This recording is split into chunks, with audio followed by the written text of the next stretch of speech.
Diciamo solo 3, sì.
Ormai prossimi alla partenza della finalina, intanto si preparino i partecipanti alla finale. Non appena ultimata la finalina si procederà con la disputa della finale.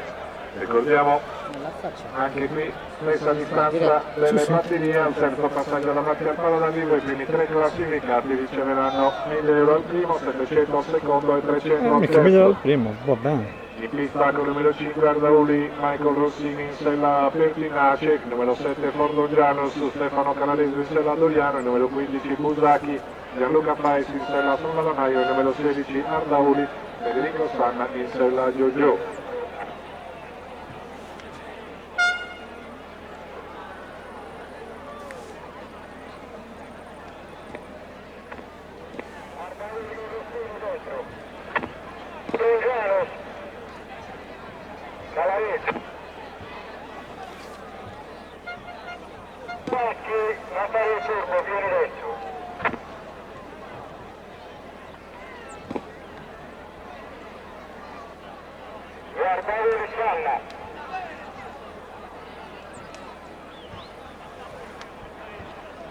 Allineatevi, vai dentro e mettetevi bene. Partita la finalina, partenza regolare, quindi scatta il comando Busacchi che prende il comando delle operazioni nei confronti di Ardauli con Michael Rossini, segue poi l'altro rappresentante di Ardauli con Federico Sanna, mentre è rimasto al palo Fordogiano con Stefano Canadesi.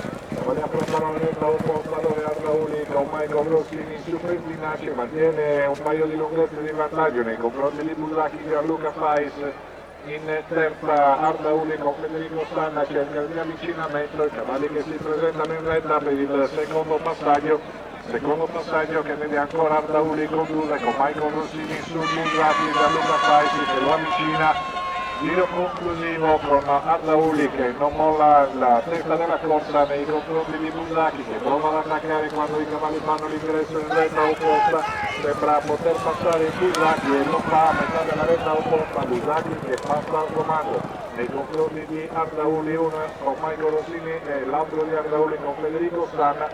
All'impiegata conclusiva, 4 di vantaggio, le lunghezze da parte di Busacchi nei confronti di Ardauli con Michael Rossini, si presenta facilissimo in retta, ancora montato e molla gli ormeggi Gianluca Pais per venire a vincere per Busacchi, al secondo posto Ardauli con Michael Rossini e al terzo sempre Ardauli con Federico